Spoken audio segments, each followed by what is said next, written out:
Sous-chapitre 3, le gouffre numérique. Et ce qu'on n'a pas abordé aussi, c'est les métiers. Alors, on ne parle pas de 1, de 10, de 20, non, non, on parle de centaines de métiers liés à la technique et à la technologie.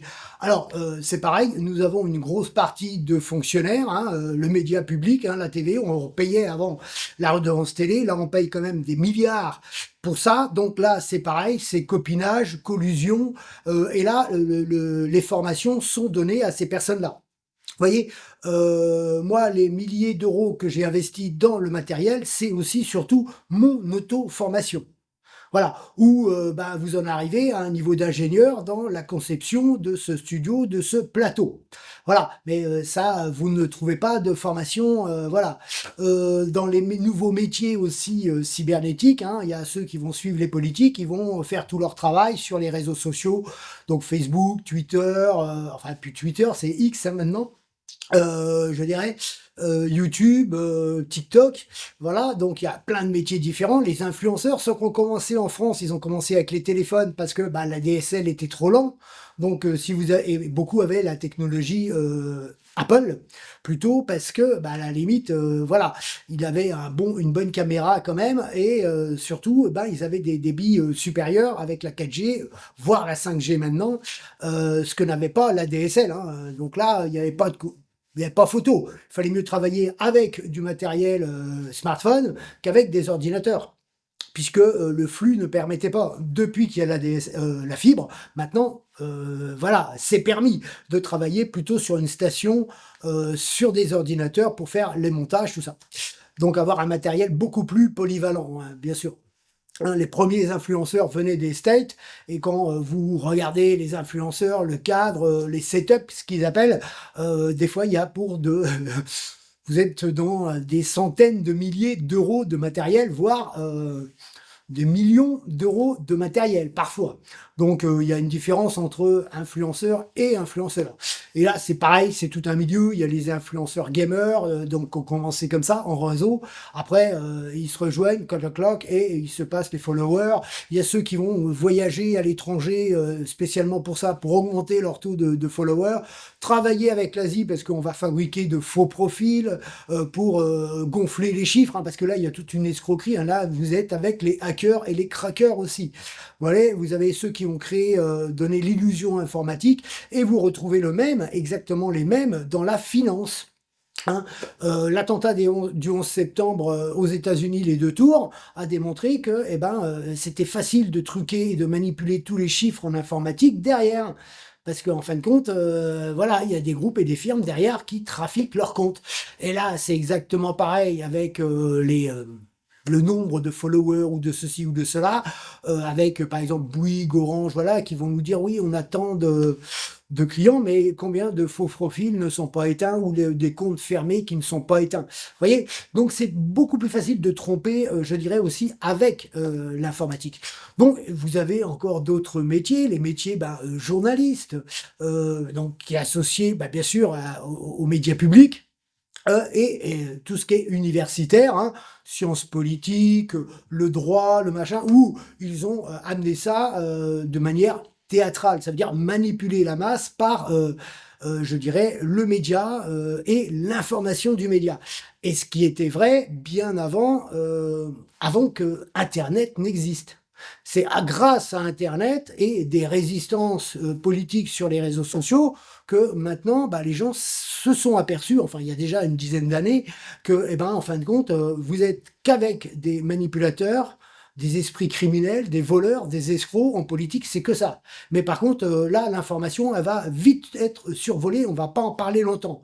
Parce qu'il ne faut pas discréditer toute cette criminalité organisée qui ont vendu la France pour l'empire de l'Union européenne. Hein. Cet esprit nazi, hein, la race supérieure des intouchables. Donc voilà, et à ces années-là, qu'est-ce qu'on on décryptait tout. Donc il fallait avoir une attitude austère, parler comme ça, ne pas avoir une trop grande gestuelle parce que c'était pas bien vu, ça rentrait pas forcément dans le cadre, donc vous allez être critiqué par des politologues, des psychologues qui vont analyser le moindre geste, le moindre fait.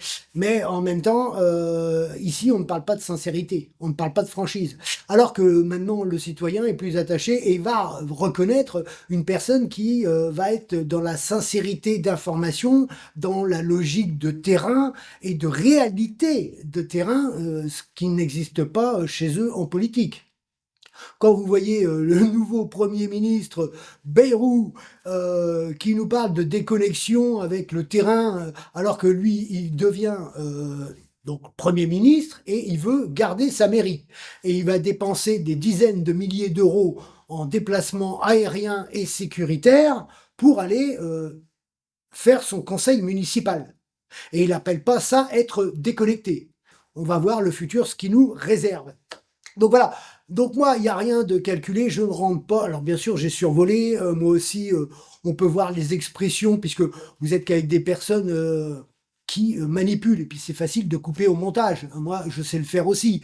Hein, quand il va se foutre des citoyens ou insulter les citoyens, ça va être coupé au montage.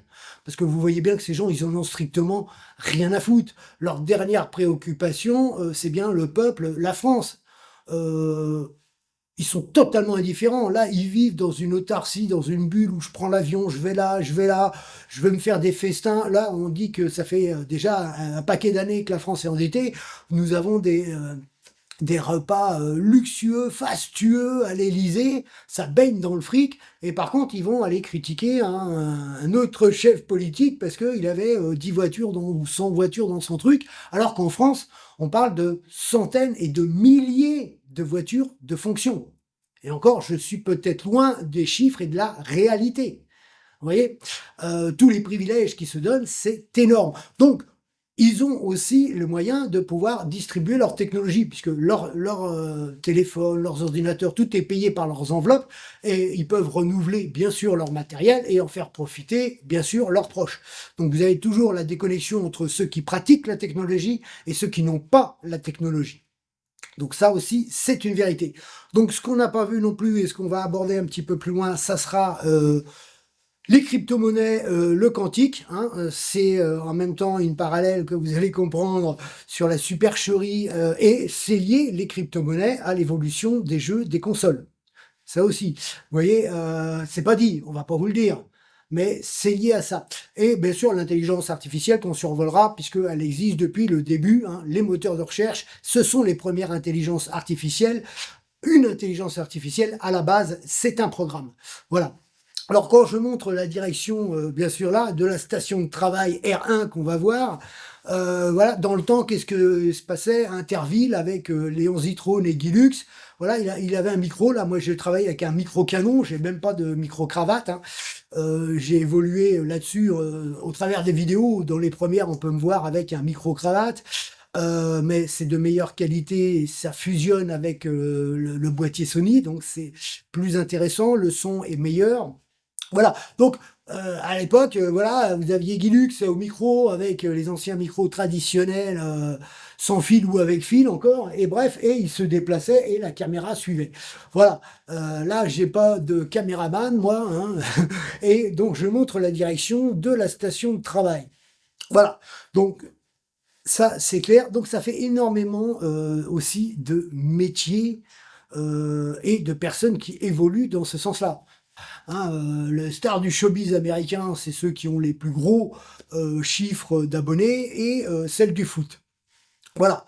Donc ça c'est clair, hein, ils sont médiatisés par leur profession et ça leur permet en plus de diversifier et de rentabiliser encore plus leur investissement, de se faire beaucoup plus de fric.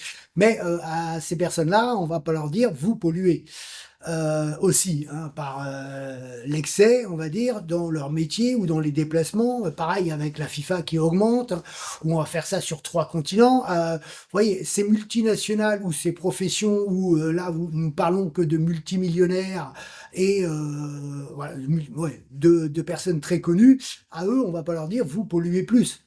et vous devriez aider beaucoup plus. Non, voilà, on va discriminer les citoyens, les masses populaires, dire oui, c'est de votre faute. C'est jamais la faute des politiques, c'est jamais de la faute du showbiz général avec leur navigation aéroportée. Ce n'est jamais les géants, les multimillionnaires, les banques et tout ça. Ce sont toujours les citoyens d'en bas qui sont les pollueurs. Vous voyez?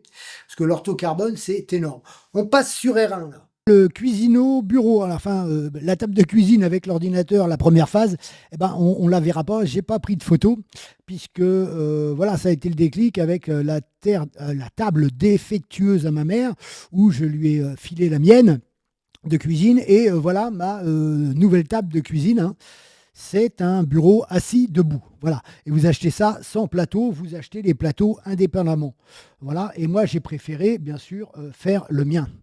Voilà, donc ça donne ça. Vous voyez, là, c'est pas de l'aggloméré que vous achetez, hein, c'est du contreplaqué de 1,5 en noir parce que vous achetez du rouleau plastique dans les foires fouilles ou à Jiffy, des trucs comme ça. Hop, vous collez ça dessus. Un autre film plastique pour voilà, pour pas abîmer le plastique qui est quand même assez fragile.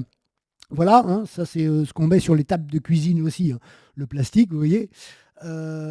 Et terminé, point barre, c'est mieux. Parce que visser dans de l'aglo, c'est moins bon que de visser dans du contreplaqué. Vous voyez, parce que je vais être obligé de faire des modifications dans le contreplaqué pour les câbles et les ceci, les cela.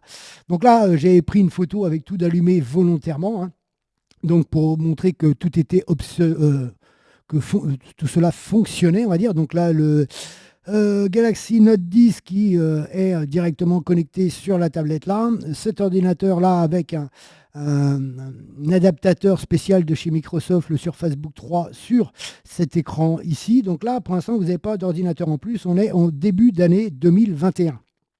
Là, vous avez le drone avec le Galaxy Note 8 qui va me servir d'écran. Vous voyez, ok, ici là-bas, vous avez la dernière imprimante où il n'y a plus de cartouches, hein, c'est carrément des petites bouteilles d'encre qu'on met dedans, hein. Là, c'est carrément mieux, hein. À l'économie, c'est voilà, vous payez l'appareil plus cher, mais vous n'avez plus besoin et plus du tout de problème de cartouches. Ça, c'est clair. Et donc, ça, c'est un multifonction, bien sûr, Canon, hein, parce que franchement, très bon matériel. Voilà, donc deuxième phase, on voit bien que les écrans là sont directement avec leur pied d'origine. Voilà, donc là les deux sont connectés, hein, donc c'est pas des écrans gamer, hein, c'est des écrans normaux de bureautique 4K. 60 Hz parce que voilà, il fallait pas que je dépasse 60 Hz pour être compatible avec le Surface Book. Voilà, sur Facebook 3. Voilà mon premier schéma. Alors, à première vue, vous allez rien comprendre. Alors, j'ai rajouté, c'est pour ça que j'ai rajouté station de travail et R1, ordinateur 1. Voilà, alors, toutes les cotes, max bureau, voilà, attention, sol, voilà. Réflexion sur un ou deux, comment je vais adapter, comment je vais le porter pour pas, bien sûr, que l'ordinateur se casse la gueule, on va dire, hein. Ça, c'est clair. Donc, au vu du poids de l'ordinateur, c'est sûr. Voilà, les réflexions sur la visserie, les lattes, les bois, voilà. Donc, il est préférable de travailler là sur un contreplaqué que de l'agglomérer, hein.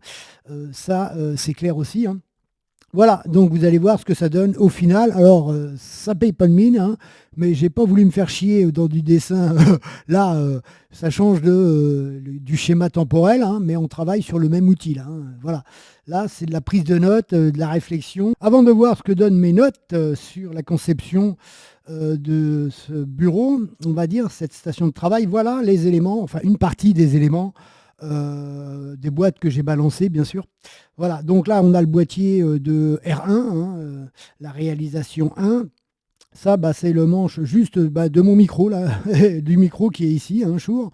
Voilà, là, c'est l'alimentation. Ça, c'est un clavier avec fil pour rentrer dans le BIOS, hein, parce que ça, il vous en faut un. Ça, c'est un clavier sans fil. Enfin, il peut marcher en filaire, bien sûr. Mais voilà, c'est directement mieux d'avoir un truc à 10 balles, comme ça, que vous branchez, que vous servez quand vous allez travailler juste sur le BIOS des PC. Voilà, ici c'est la RAM, donc 64 Go à 3600 Hz en DDR4. Ici c'est pour le son, hein, la table. Là c'est un SSD. un autre SSD et un SSD NVMe, ce qui est plus rapide. Donc souris, carte d'acquisition, Stream Deck, bon, ça c'est pour des liaisons plus rapides. Voilà, ou quand vous êtes plus dans le gaming ou dans le jeu ou dans la com sur Deezer et tout ça. Voilà. Et bien sûr, la carte mère, c'est une ROG Strix Z490 e-gaming, hein. Prendre le matériel gaming, c'est parce que c'est le meilleur matériel grand public. Voilà, c'est celui qui a plus de puissance, c'est celui voilà, qui est le haut de gamme dans tout le matériel public des cartes mères qui font dans le cyberespace. Et c'est vrai, là, c'est encore Asus, bien sûr, hein. Très bon matériel, hein, ça c'est clair. Voilà, donc ici, donc processeur graphique, donc là-dessus, sur la carte mère, je peux brancher que deux. Et ça, c'est une mini ITX. Donc on voit que le boîtier est beaucoup plus petit, bien sûr, que on va voir le boîtier entre R1 et R2. Voilà, donc là, on voit voilà, le travail fini de R1. Donc implanté dedans, voilà, hein, parce que c'était un calcul de poids par rapport aussi au poids de l'ordinateur, hein, voilà, comment le faire bien maintenir. C'est pour ça que travailler avec de l'aglo, c'est pas forcément conseillé, tandis qu'avec du contreplaqué, ben, je suis sûr que là, les vis tiennent mieux et adhèrent mieux sur l'ensemble de cette réalisation fait pour que l'ordinateur puisse monter et descendre. Ça raccourcit le câble et c'est mieux pour le nettoyage derrière, puisque bah, bien sûr, c'est moi qui me le tape, hein. Donc là, on passe. Là, on est toujours dans la cuisine, dans la partie cuisine, hein, on va dire. Et la station de travail je vais la déplacer, hop là, voilà, et ça donne ça au final. Voilà, donc là, R1, vous voyez, le boîtier est beaucoup plus petit que R2. Voilà, donc c'est mieux pour le nettoyage, le déplacement. Ça, vous êtes avec du démontage et un accès très rapide. Donc c'est pour ça que j'ai pris plutôt ces boîtiers-là, hein, parce que là, en un rien de temps, le boîtier est ouvert. Vous avez de la place pour interagir avec les différents éléments, pour changer la RAM, les disques durs, tout ça. C'est pratique pour changer la pâte thermique, hein. Au bout de 5 ans, la pâte thermique, il faut mieux la renouveler, hein, parce que ça sèche, hein. C'est pour ça que les premières pannes sur les ordinateurs, pour ceux qui réparaient, hein, c'est la poussière et la pâte thermique. Après, on voit s'il y a un autre problème. Voilà, donc là, roulette, là aussi, bien sûr, roulette, hein, parce que ben, là, ça c'est pour trimballer le matériel, la caméra, tout ça, tous les petits accessoires, les micro-cravates, les batteries, les ceci, les cela, il y en a un paquet là-dedans. Et bien sûr, le sac à dos pour mettre le boîtier, tout ça. Là, le pied de travail, vous voyez. Et bien sûr, c'est facilement. Là, ça fait plus de 15 kilos comme ça. Et celui-là, en fait, c'est pas 15 à 20, c'est plutôt 20 kilos, hein. Ça, c'est clair aussi, hein. Et hop, quand c'est monté, ça donne ceci. Voilà. Là, c'est monté, donc on peut facilement passer dessous, hein. Le nettoyage devient beaucoup plus facile. C'est clair, bien sûr, tout est démontable, c'est l'avantage. Voilà, une caméra de sécurité, quand je ne suis pas là, je partais 2 jours chez ma mère pour l'aider, enfin ceci, cela. Donc, au vu du coup, hein, c'est bien d'investir, hein, ça ne vaut pas grand-chose, hein, entre 80. On peut même avoir moins, hein, de 40-50 euros à 100-150 euros. Une petite caméra comme ça, détecteur de mouvement ou intelligence artificielle au niveau de la silhouette. Pof, ça vous envoie un mail direct parce que c'est connecté directement avec votre Wi-Fi, donc sur le système Wi-Fi, hein, soit votre box, soit votre routeur. Ça vous envoie un mail tout de suite quand il y a quelqu'un qui est rentré de manière illégale et c'est à vous d'appeler la police, hein. Donc il n'y a pas d'abonnement, il n'y a pas de serveur, il n'y a rien. Vous voyez ? Autrement, vous pouvez les faire fonctionner sur vos propres serveurs et tout ça. Et un serveur, hein, c'est quoi? C'est une carte mère que vous allez configurer en tant que serveur et pas en tant qu'ordinateur. Donc, il y a plein de solutions. On en apprend toujours et je suis toujours un apprenti, hein, parce que voilà, moi, j'en connais une partie, mais je suis loin de connaître la totalité, la globalité. Je ne suis pas un hacker ni un cracker, donc un programmeur. Vous voyez, c'est totalement différent, hein. C'est des métiers en même temps totalement différents. Et la conception est différente. Voilà. Arrivé aux crypto-monnaies, l'intelligence artificielle et les ordinateurs quantiques, eh ben, on va repartir hop, au tout début, encore le chapitre 6. Donc là, avant d'avoir mon ordinateur, hein, et donc après mon BEP électronique, enfin bref, là, c'est cette période-là, donc les années 90, où j'ai plus travaillé sur les consoles. Alors je dis travailler parce que, bah, en fin de compte, on s'aperçoit que derrière, ça fait marcher des industries, premièrement. C'est un loisir qui devient un sport reconnu maintenant. voilà. Et que bien sûr, il fallait évoluer. Et ça travaille aussi énormément le mental, la détermination, la volonté de vouloir finir. Voilà aussi le jeu, parce qu'il y a des jeux quand même très complexes, hein. Ben, bien sûr, on ne va pas vous le dire. On ne va pas vous dire qu'il faut passer peut-être entre 20 heures et 100 heures ou 200 heures sur un jeu pour pouvoir le finir en fonction de sa complexité. Des jeux qui font travailler énormément le cerveau, et tous ces jeux, d'une manière ou d'une autre, font travailler les réflexes, et vous êtes toujours dans l'activité, et là, vous faites fonctionner quand même votre cerveau. Et c'est toujours mieux d'avoir du bon matériel et des bons écrans. C'est pour ça que j'ai toujours tapé dans le haut de gamme. Pourquoi? Ben, parce que ça favorise, je dirais, la fluidité d'image, et c'est meilleur pour le cerveau, parce que quand il y a trop de pixels, c'est pas forcément bon pour le visuel, ça fatigue beaucoup plus la vue. Ça, c'est clair. Alors, par contre, quand je suis arrivé sur mon premier PC, ça a été presque terminé. Là, je ne travaillais plus, et voilà, je passais des heures et des heures sur le PC, sur des logiciels de formation, sur des auto-formations. Et donc, pour être presque, on aurait dit, opérationnel quand le premier abus des abus de pouvoir et les abus d'autorité de l'agent Fouilleul ont commencé, puisque ça a commencé en 2000 avec cet agent de police, enfin ce gardien de la paix, on va dire. Donc le chapitre, comme ça, on peut tout visualiser ici. Et il ne faut surtout pas prendre la finance pour des cons, hein, parce qu'ils sont toujours en avant-garde, ces gens-là. Comme ils sont à la pointe de la technologie, ils peuvent prévoir ce qu'il va avoir sur le marché dans 5, 10, 15 ans. Vous voyez? Parce que c'est eux qui vont vouloir l'imposer en fonction de leur lobbying à travers les politiques. Comme on peut s'en apercevoir en Europe, hein, l'Union européenne est pourrie par les lobbyings, par la corruption. Mais il ne faut pas le dire, il ne faut pas en parler. Et ils ont passé outre, je dirais, le référendum de 2005 qui va arriver bientôt, mais à la base, ils avaient déjà prévu qu'ils allaient passer à travers, passer en force avec le Parlement et le Sénat en 2008, hein, de toute façon, hein, puisque c'était une finalité d'aller vers l'Empire. Donc ils avaient prévu l'Empire aussi, hein. Mais le virage, c'est l'an 2000, c'est l'interconnexion globale des marchés.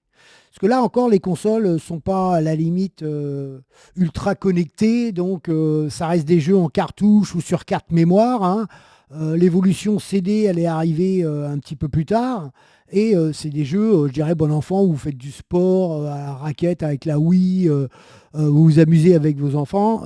C'est beaucoup plus convivial que maintenant, où là, c'est des vraies machines de combat, hein. Vous êtes sur des simulateurs maintenant, hein. Ça, c'est clair, hein. Quand j'ai fait le simulateur au Cellar, ce que vous retrouvez maintenant est plus pointu que ce qu'il y avait au Cellar à l'époque, même en aérospatial, hein. C'est énorme, hein, ça c'est clair.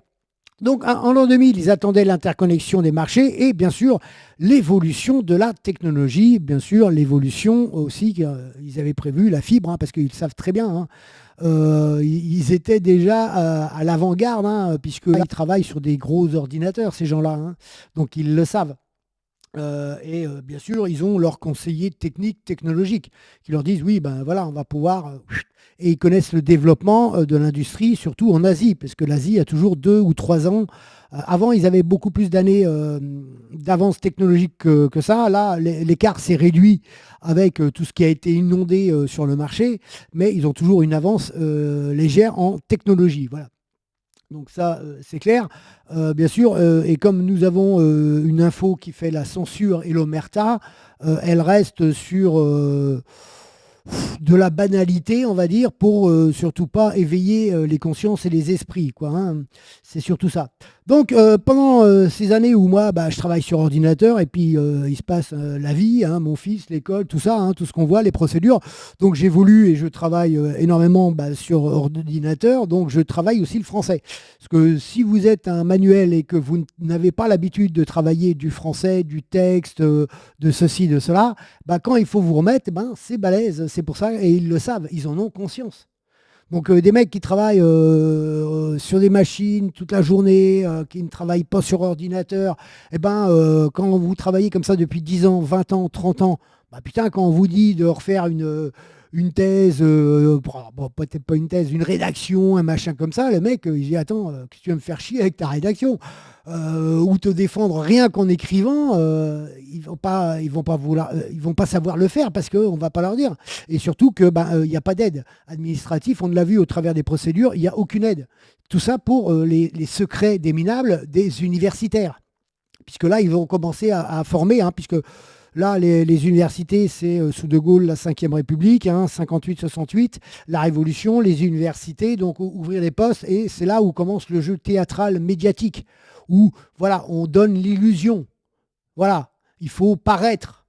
Voilà, parce qu'il n'y a pas encore l'évolution du cyberespace. Les gens, les citoyens n'ont pas ouvert les yeux et il y a le temps que la technologie arrive, ça met du temps. Et ils l'ont retardé au maximum. Voilà, ça c'est clair aussi. Et donc pendant toutes ces périodes d'espace-temps, hein, je dirais, les consoles, les jeux électroniques vendent de l'argent virtuel. Dans plein de jeux, c'est l'argent virtuel. Ça commence aussi sur les téléphones, où vous pouvez acheter des trucs ou des petites monnaies ou des machins. Et pendant toutes ces années, il y a eu plein d'arnaques aussi. Pareil, l'industrie asiatique, ils jouaient au jeu pour récupérer des objets, pour revendre les objets. Il y a eu quantité de marchés noirs d'objets virtuels. C'était un truc de dingue. Voilà. Et donc là, ils ont compris, hein, à un moment donné, en fin de compte, ils faisaient énormément de pognon avec du fric qui n'existait pas au travers des jeux. Parce que pour avoir telle ou telle fringue, alors là, vous êtes dans la customisation des personnages dans le virtuel, où on vous achète des tenues. Alors, soit vous jouez des heures pour pouvoir acquérir, soit vous achetez. Et donc, ceux qui ont du pognon, qu'est-ce qu'ils font? Voilà, les familles bourgeois, les enfants, le machin, paf, je paye. Il n'y a pas de problème. Des mecs comme moi, on va bosser sur le jeu et on va l'avoir. Et après, on s'en fout de ne pas avoir l'habit de Pierre, Paul ou Jacques.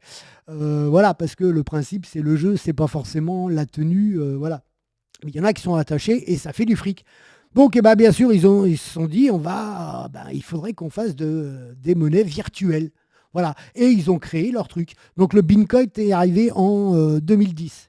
Mais c'est toujours. Et pourquoi ils cachent le fondateur? À cause de l'industrie. Parce que c'est réalisé à partir des GPU. Donc ça fait marcher l'industrie des cartes graphiques. Et si ça fait marcher l'industrie des cartes graphiques, ça va faire monter le prix des cartes graphiques. Parce que là, vous ne savez pas exactement le prix de revient réel d'une carte graphique, d'un microprocesseur. Vous avez les prix qui vous sont donnés comme ça. Vous voyez? Là, un agriculteur, il sait que ça lui coûte à la fabrique 10 euros. Hop, pour qu'il rentre dans ses thunes, il faut qu'il ait 10 euros. Si on lui donne 8 euros, il travaille à perte. Si on lui donne 12 euros, c'est juste 2 euros pour se payer. Vous voyez? Tandis que l'industrie informatique, peut-être ça coûte 10 euros, mais qu'ils vont le revendre 200 euros. Vous voyez? Parce que vous n'avez pas les prix. Voilà. Et il y a beaucoup d'arnaques. Et les marges sur les GPU, c'est énorme. Parce que plus ils en vendent, plus il y a de la demande, plus c'est cher. Et ils le savent. Et comme il y a là très peu de fonderies qui fabriquent des microprocesseurs et des GPU et des je dirais ils sont leaders sur le marché et ça fait exploser. Donc là, c'est sûr qu'en bourse, les mecs, c'est des chiffres d'affaires énormes, voilà. Et donc ils réinvestissent là-dedans. Et comme les crypto-monnaies, ça sort du marché traditionnel. Ça a été la fraude fiscale, l'évasion fiscale, le blanchiment. Ça a servi à beaucoup de choses. Hein, les rançonneurs, les escrocs et tout ça, hein, qui se sont développés à partir de ça, parce qu'il n'y a pas de traçabilité. Hein, et là, il n'y a pas de monnaie, il n'y a pas de change. C'est pas un billet, c'est pas un virement. Voilà, ça passe par le biais d'un cryptage. Terminé, ils empochent, vous ne voyez plus, vous ne pouvez pas tracer, quoi. Donc tout est mis en place pour, je dirais, une protection pour l'escroquerie, la piraterie, la filouterie, voilà. Et surtout que là, le G20, le G7, tout, le G8 avant, parce qu'avant d'être le G7, c'était le G8. Hein. Alors c'est passé au G7, mais en fin de compte, c'est un G7 modifié en G8 avec la dictature de l'empire de l'Union européenne et la commissaire de l'Union européenne qui se substitue, je dirais, au cadre institutionnel de l'Union européenne en voulant faire croire que c'est un État fédéral et qu'ils sont dans la toute-puissance, où ils ont exterminé les souverainetés nationales. Voilà. Donc voilà, et là, vous n'avez pas entendu une seule fois prendre position sur ces crypto-monnaies. Pareil pour les COP, alors que ça pollue énormément. Il y avait des fermes énormes de cartes graphiques pour fabriquer de la crypto-monnaie. Mais ça, c'est pareil, il ne faut pas en parler.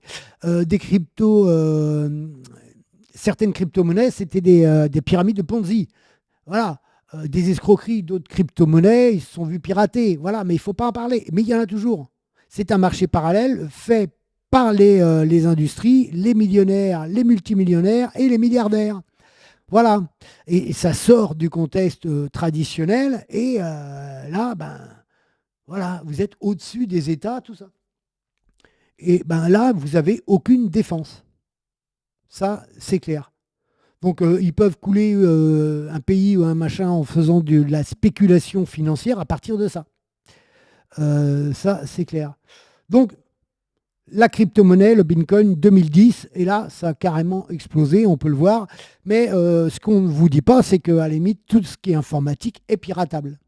Et ce qu'ils ont peur en ce moment, sans le dire, et ils le cachent, et on n'a pas trop d'informations exprès sur les ordinateurs quantiques, sur la possibilité d'un ordinateur quantique de pouvoir pirater dans le futur les systèmes financiers, informatiques des crypto-monnaies. Voilà, alors là, pour l'instant, il rassure, il dit non, non, il faudrait 1 million de cubiques, parce que là, ça ne fonctionne pas comme les processeurs, hein, ils appellent ça des cubiques. 1 million de cubiques pour pouvoir pirater une crypto-monnaie. Ça, c'est pour rassurer le marché des crypto-monnaies. Vous voyez, mais à la base, c'est informatique, tout est craquable et piratable.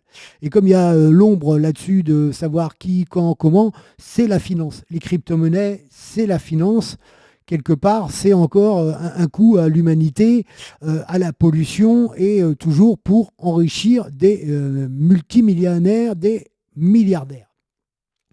Alors qu'ils peuvent faire du fric autrement, mais ça c'est un moyen de passer outre et d'installer une puissance supranationale et mondiale et d'imposer leur système. Parce que les ombres qui ont investi, Rothschild a investi énormément dans le Bitcoin ces dernières années. Donc c'est tout bénef pour leur gueule. Système bancaire, système financier, milliardaire. Voilà. Mais voilà, il ne faut pas dire non plus que ça pollue énormément. Ils vont dire toujours c'est les citoyens français qui polluent. Voilà. Et moi, j'ai découvert toutes ces monnaies virtuelles quand je suis arrivé sur l'univers Xbox One, parce que là, vous n'êtes plus du tout sur les manettes des anciennes générations. Vous arrivez sur de la manette à 8 boutons, 3 pads. 4 si vous prenez des manettes pro, hein, des séries, hein, ce que je préfère aussi, puisque les 4 boutons en façade, vous les ramenez en dessous, donc fonction des coûts et tout ça. Et là, vous rentrez sur des logiciels qui sont très très lourds. Donc quand je suis retourné dans l'univers Xbox console en 2013, et ben là, il a fallu que je bosse aussi énormément sur les jeux et j'en ai bouffé parce que dans les temps, puisque là on est bien sûr sur toutes les procédures, hein, vous voyez, donc il y a énormément d'espace-temps d'attente, hein, ça c'est clair. Et voilà, le début c'est en 2011 où là je vais m'apercevoir du bug et tout ça. Donc voilà à peu près les crypto-monnaies, le quantique. C'est à peu près ça, hein. Il y a une guerre de l'ombre et de la désinformation. Et surtout, on prend toujours les citoyens pour des cons, hein, avec ces argents, ces banques, cette ombre financière qui pilote derrière les États, les nations, les fédérations et les gouvernements qui n'assument pas ces positions internationales. Alors revenons sur le quantique. La différence entre le quantique et le binaire c'est 0 et 1, c'est les bits, et les qubits, c'est en fin de compte tous les états. C'est soit de 0, soit de 1. En gros, ça donne ça. C'est le choix en fonction d'une cohérence du qubit. Voilà, c'est ça la différence de base entre le qubit et le bit d'un ordinateur traditionnel. Donc à la base, dans le côté scientifique, subatomique de la matière. Par contre, le côté biologique, ils vont pas vous dire, et on peut rechercher à développer, que notre cerveau a un fonctionnement quantique. Eh ouais, parce que c'est cohérent, il y a de la cohérence dans, le fonctionnement synaptique, dans cette biochimie de géométrie variable de fonctionnement. Mais, il y a 2 parallèles totalement différentes entre l'action et je dirais comment fonctionne l'organisme. Vous voyez? Je vais opposer la faim. Donc la faim, le diabète, l'ADN, le code génétique, et donc si vous faisait des excès en sucre, et ben, vous allez avoir des problèmes de santé. Et si vous avez des antécédents dans votre famille de diabétiques, et ben, vous avez de grandes chances d'avoir le diabète. Ça veut dire qu'à un moment donné, dans l'excès, paf, le truc, il va se dire, hop là, limite rouge, il va chercher dans la génétique, clap, il va déclencher le diabète. Voilà, alors je l'explique comme ça, mais c'est si bête et con, mais c'est un peu ça, quoi. Voilà. Par contre, le seul truc que vous avez à faire, c'est vous avez le pouvoir de contrôler ça, puisque vous le savez pertinemment avant, c'est donc de limiter, de faire gaffe, de suivre et de vous voilà, de pas manger. Donc la seule chose c'est la volonté. Vous voyez, la volonté, je mange pas, je peux être en excès. Plus c'est vrai que le surpoids c'est dangereux aussi et ça raccourcit l'espérance de vie puisque vous usez toute la biologie, le squelette, les muscles, les organes aussi, et que ça sera toujours un travail. Donc quand ils vous parlent et ils se foutent de vous à la télé en parlant de régime, quand vous commencez un régime, en fonction de votre génétique, le régime, c'est à vie. C'est voilà, parce que aussitôt que vous arrêtez le régime et que vous reprenez une façon anarchique de vous alimenter, vous allez reprendre du poids. Non, non, un régime, c'est à vie. Alors moi, je suis judoka, donc je suis né dans le régime presque, dans les catégories de la compétition, donc je sais ce que je dis. Voilà, le poids, quand on se laisse aller c'est une drogue, hein, le sucre est une drogue, hein. C'est comme tout, hein, c'est comme la nicotine, c'est comme ceci, c'est comme cela, hein. La bouffe, c'est pareil. L'organisme, le mental va vous dire: «J'ai faim». Quand vous avez l'estomac qui gargouille, ça c'est pas grave en fin de compte, hein, c'est parce que l'estomac se rétrécit. Donc c'est très bien puisque après vous aurez moins de sensation de faim. Voilà, et tout ça, c'est de combattre le cerveau, tromper le cerveau, pour, le limiter en calories parce que c'est les calories, lui, il voudra toujours les calories et les calories primeront sur tout le reste. Sauf les drogues, hyper dures, hein, ça c'est clair. Là, vous pensez même plus à bouffer, hein, puisque, c'est la dose, hein, c'est un autre effet de manque, totalement différent. Ce que vous n'avez pas, bien sûr, avec le cannabis, hein. Vous avez aucune mort avec le cannabis. Vous en avez avec de la drogue. Vous en avez avec des excès de sucre, mais pas avec, je dirais, le cannabis. Donc ça, c'est un point. Et l'autre côté, c'est l'intention d'aller chercher Pierre-Paul Jacques en voiture. Donc quand on va chercher Pierre-Paul Jacques en voiture, tout de suite, il y a la voiture et il faut trouver les clés de voiture, par exemple. Et vous ne dites pas à votre bras, tiens, je dois aller récupérer mes clés de voiture qui sont ici ou ça. Non, c'est l'intention. Dans le visuel, vous voyez la clé, vous allez vous déplacer, vous allez prendre la clé. Donc c'est l'intention qui fait que le fonctionnement quantique du cerveau va vous allez le faire.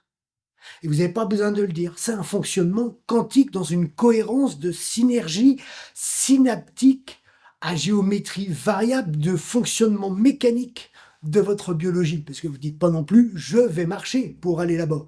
Non. Par contre, vous dites bien, je ne dois pas manger trop de sucre. Vous voyez, ça c'est la différence. Donc il y a un fonctionnement quantique et on retrouve exactement ce que je disais dans les accidents, dans l'effet Matrix, cet effet quantique de la biologie.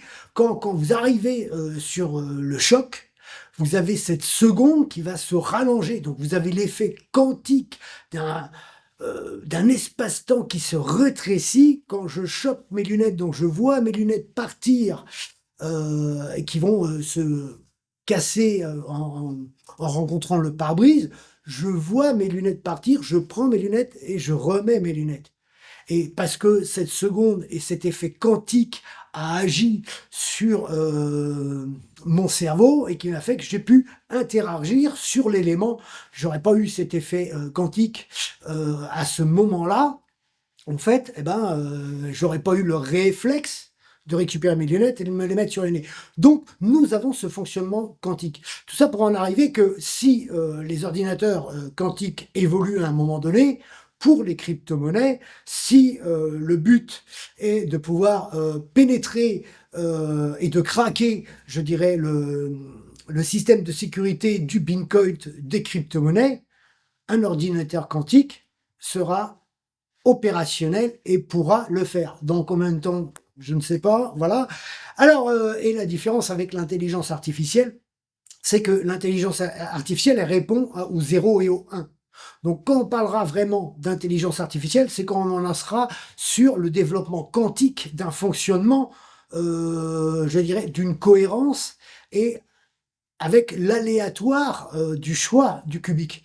Tandis que si vous êtes sur un fonctionnement numérique normal de 0 et de 1, donc là, vous avez tous les métiers qui disparaissent de la création, de la conception, tout ça, puisque voilà, vous lui faites un programme, vous avez vu qu'on peut trafiquer facilement les images, vous pouvez les animer, parce que bah, là, l'intelligence artificielle va utiliser déjà les logiciels existants, et que pour lui, c'est très très facile en partant sur des milliards de données hein, et la puissance des ordinateurs, des serveurs, de pouvoir calculer, trafiquer toutes ces images. Pour lui, c'est très très facile. Vous voyez? Mais par contre, répondre à des questions simples sans avoir établi un programme de réponse, qui va rechercher les éléments là ou là ou là ou là, ça, ben, c'est pas cohérent. On l'a bien vu avec tous, avec leur petite, soi-disant pré-intelligence artificielle, avec les, vous savez, les boîtiers, OK, Google, fais ceci ou fais cela. Donc il y a Alexa avec Amazon, il y a Google avec les petits appareils, il y en a d'autres, hein, Jérémy, les smartphones qui évoluent aussi là-dessus. Mais en fin de compte, ils répondent bêtement ou ils ne savent plus répondre à des questions simples. Par contre, vas-y, allume-moi la lumière, oui, allume-moi la télé, allume-moi ceci, allume-moi cela, oui, quelque chose de simple, clair et concis, ça va. Mais aussitôt que vous allez être un petit peu compliqué, ou simplement une question très simple qu'un humain va répondre facilement, un enfant va répondre facilement, mais lui va pas la comprendre. Parce que dans son programme, il n'est pas établi de pouvoir répondre à une cohérence de questions. Par contre, en termes de logiciel, en termes de création, le copier, le baranier, ça, oui, en fonction des logiciels qu'il va pouvoir utiliser. Ouais. Donc ça, c'est la différence entre le numérique basique, 0 et 1 du bit, et le quantique. Voilà. Hein. Et ça, bah, bien sûr, faut pas en parler parce que bah, comme ils ont mis des milliards d'investissements sur ces crypto-monnaies, leur dire que bah, ça peut être pas fiable et ça peut être craquable, c'est un problème de sécurité. Et comme ils développent tous, et ils ont tous l'intention de nous foutre la merde avec leurs crypto-monnaies, donc ça continue, les propagandes continuent. Et quand vous entendez rien, c'est encore pire, parce que ça veut dire qu'ils continuent à préparer et à développer les crypto-monnaies pour, je dirais, écraser voilà, les marchés. Petite parenthèse que je voulais faire sur le 3D, l'équipement 3D et surtout tous les films que vous avez vus, c'est science-fiction, c'est du fantastique et c'est de l'animation. Parce que c'est là que vous allez exploiter le mieux tout l'univers du 3D, dans la profondeur avec les lunettes bien sûr. Et là, vous êtes au futuroscope. Hein. Vous prenez Avatar, surtout le premier, avec ses lunettes dans cet environnement-là, c'est clair, c'est le futuroscope du début. Hein. Vous êtes vraiment immergé dedans. Par contre, si c'est pour regarder des séries à la française, et alors que c'est de la fiction, hein, toutes leurs séries policières, gendarmerie, soi-disant avocats ou ceci, cela, où vous les voyez tous parler des procédures, inclure les citoyens dedans, c'est que de la fiction. Ça n'existe pas dans le civil. Mais ça, on va pas vous dire, c'est de la fiction. Donc, il n'y a pas d'effets spéciaux, il n'y a pas d'ordinateur, il n'y a rien du tout. Donc là, le 3D, c'est pas du tout fait pour ça. Vous voyez? Donc, c'est pas fait pour la télé et la culture française. C'est toujours fait pour le fantastique, le science-fiction, celui qui utilise le plus la technologie, le cinéma spectacle. Maintenant, on va voir un petit peu parce que le gouffre numérique, c'est aussi le paramétrage. On voit ça avec l'univers Microsoft tout de suite. Le paramétrage, hein, là on parle pas de dizaines, ni de centaines, ni de milliers, mais on parle de dizaines de milliers de paramétrages, d'options au travers des logiciels, des systèmes d'exploitation, des ordinateurs en général, hein, les applications, tout ça. Alors pour prendre et survoler l'univers un petit peu rapide de Microsoft, avec surtout les nouveaux systèmes d'exploitation, alors même s'ils ont lâché le 10 fonctionnait exactement pareil. Donc le 11 maintenant fonctionne exactement pareil. Aussitôt que vous faites vous-même votre ordinateur et que vous installez le système d'exploitation, tout de suite le nuage va s'installer et tout de suite tout ce que vous installez sur votre disque dur principal est aspiré dans le nuage. Donc le paramétrage le plus important au début sur un ordinateur, c'est de bloquer tout ce qui va dans le nuage pour pas être emmerdé d'entrée. Sur les comptes Microsoft parce que ils ont appliqué un peu le système Android sur les smartphones puisque pour avoir accès aux applications, il faut obligatoirement mettre son compte où est la sécurité de toutes nos applications. Donc c'est une question aussi de sécurité bien sûr. Donc on trouvait ça nul un peu à l'époque. Maintenant, c'est pratique, on trouve. Enfin, moi aussi, je trouve, personnellement. Voilà. Donc vous avez des nuages gratuits avec qui sont très limités, donc 5 gigas, hein, c'est rien du tout. Hein. Donc ça fait 0,005 tétra. Alors pourquoi je parle en tétra? C'est parce que vous allez voir que bah, ça va très très vite. Maintenant, les volumes. Sur la Xbox Series X, moi j'ai 5 tétra, hein, 4 disques différents. Sur Facebook, il y en a 2, c'est 1 tétra. Ici, 3, 4 tétra. 2, 5, 0,5 sur smartphone, alors on parle de carte mémoire, et 0,25 sur tablette. Donc, quand vous mettez une petite carte mémoire, c'est aussi un disque dur. Voilà. Donc, carte mémoire et interne et les disques durs externes, ça fait 16. Là, j'ai 16 disques durs différents pour un total de 13 tétra. Voilà. Pour, ben, je dirais, ne pas avoir le système de nuage, ça me permet d'avoir toutes mes sauvegardes, ça me permet de ne pas perdre de temps sur les téléchargements, de pouvoir archiver. Là, c'est un petit peu plus complexe parce que il y a certains disques durs, si vous faites de la capture ou ceux qui font des vidéos, ils le savent, c'est pas le même formatage pour le disque. Voilà. Donc avec la série X, c'est exactement pareil. Vous avez un autre mode de comment ça s'appelle de disque dur interne conçu pour des vitesses beaucoup plus rapides. Hein. Voilà, puisque là vous travaillez sur de la 4K, de la 120 Hz aussi. Voilà. Donc le premier, voilà, c'est pour faire des frics. Et d'ailleurs, ceux qui se sont fait niquer, entre guillemets, hein, c'est les utilisateurs d'Xbox. Ceux qui faisaient de la vidéo, eh ben, ils archivaient dans le nuage parce qu'au tout début de Xbox, on avait ici 100 gigas de gratuit. Vous voyez, donc 100 gigas, bon, vous pouvez faire des vidéos, de la capture. Et après, ben, ils ont piégé les utilisateurs en disant, ben, maintenant, c'est plus gratuit, mettez ça sur un disque, autrement, ben, vous payez 1 euro. Donc ceux qui voulaient pas investir ou voilà, eh ben ils ont payé. Donc, mais si on vous force la main, on vous oblige quelque part de travailler dessus ou de réinvestir toujours sur du matériel. Donc ça c'est clair. Par contre, il y a un côté pratique hein, pour certains fichiers légers.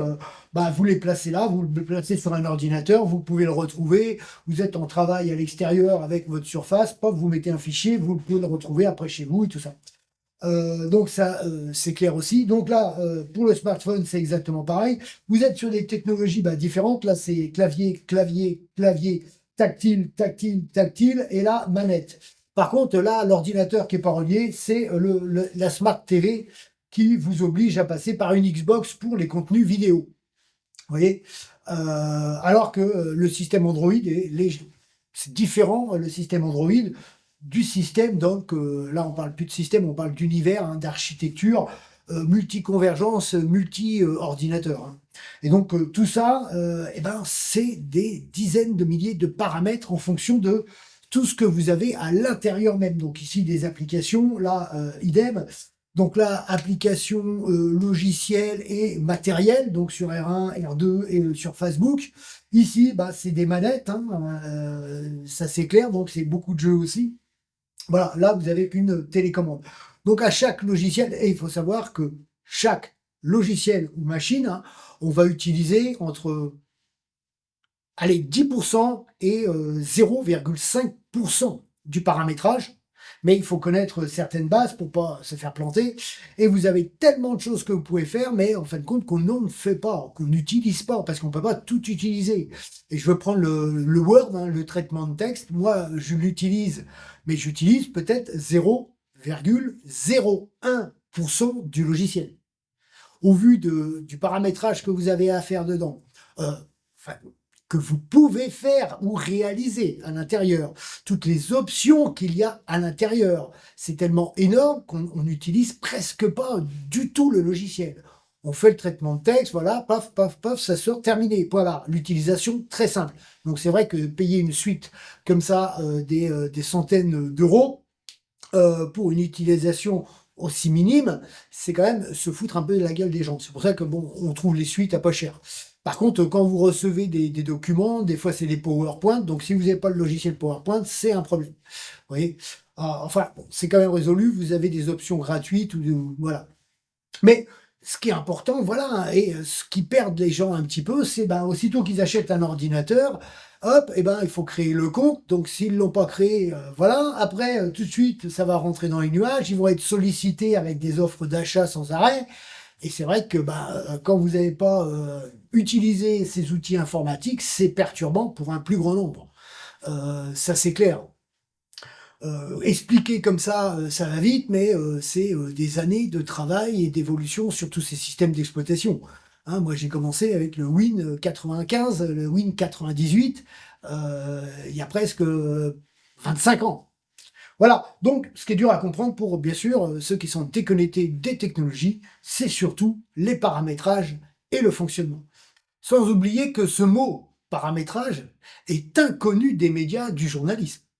Jamais, à un moment donné, hein, il parle du fossé numérique, du gouffre numérique, mais jamais il ne parle de paramétrage. Ce mot-là est tabou. Pareil, les pseudos secrets, voilà, pour toujours le monopole des entreprises, des pseudos experts, d'avocats, hein, je parle. Pourquoi? Parce que c'est exactement pareil. Quand ils nous parlent de viol, de défense des droits de la femme, ceci, cela, jamais vous allez les entendre inciter ces femmes à avoir des outils informatiques, voilà, d'enregistrer, d'avoir des preuves, chercher la preuve. C'est très facile avec le matériel informatique maintenant. Jamais vous les entendez. Parce que la preuve, ben, ça cloue le bec au blabla des menteurs, de la criminalité, des entreprises universitaires d'avocats. Comme la corruption hein, qu'on a vu avec l'histoire Sarkozy. Le sarco-criminel, la justice, la corruption, les copinages pour les postes, ben ça, c'est à tous les niveaux hiérarchiques que ça se passe, les copinages. Voilà. Et c'est pas, nous sommes et nous parlons de corruption moderne. Voilà, tu m'arranges ça, je te paye une bouffe. Pour une bouffe, on va niquer la vie d'un citoyen. Voilà, c'est ça, l'esprit lamentable de ce front républicain du tous contre un, tous contre le peuple, tous contre le RN. Ces trois premiers sous-chapitres, on a survolé processeur, écran, en gros, un peu métier, hein, très rapidement, hein, survoler ce qui est la manipulation, je dirais, informationnelle des médias dans leur monopole, hein, le parti unique du Front républicain. Tout ça pour amener la complexité de comment moi j'ai fonctionné, comment j'ai perçu, je dirais, dans cette évolution et dans le bond spatio-temporel. Après, je dirais, ce que j'ai appelé le bug, c'est l'implosion et l'explosion du cortex quand j'ai entrevu que c'était le gouvernement, je dirais, qui allait s'acharner sur les citoyens après le traité de Lisbonne et donc la constitution européenne dans l'extermination intérieure. Voilà. Et donc, déjà, vous montrer la complexité et la rapidité d'évolution de la technique et de la technologie, hein, ce qu'ils ont fait retarder, je dirais, et éloigner toutes les industries en France pour que voilà, les citoyens ne s'auto-forment pas en fait. Parce que l'outil informatique est la base de tout. Le cyberespace est la base des résistances et la base de la communication qui est cachée par, je dirais, cette criminalité gouvernementale de la culture ministérielle qui a le monopole public des médias, des journalistes, où c'est toujours le cirage de pompe, l'hypocrisie, voilà, c'est la trahison quotidienne. Voilà. Donc, bien sûr, là, quand moi j'ai déclenché machine de combat, hein, ça veut dire le cortex en ordre de machine de combat, hein, c'est après que le bug et le fait qu'ils utilisaient aussi, je dirais, ma compagne Sandrine, enfin la relation que j'avais pour me mettre des bâtons dans les roues avec la procédure 2. Vous voyez, donc vous avez déjà une procédure, vous avez une atteinte émotionnelle sur cette procédure, et là on vient encore vous attaquer psychiquement lié à ça.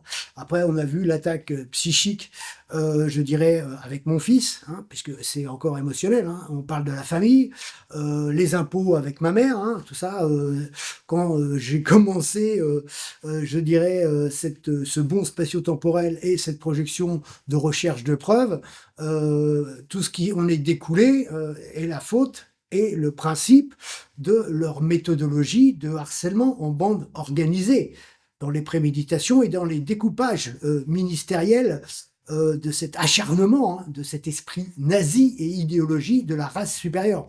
On peut tuer les gens, exterminer les gens administrativement. Moi, ils m'ont tué administrativement, et maintenant, si tu veux me tuer, parce qu'ils n'ont pas de courage, hein, je l'ai dit à une juge de proximité, mais je dis, si vous voulez me tuer, bah, ayez le courage de prendre un flingue et de me tirer une balle dans la tête. Parce que sinon, j'arrêterai pas.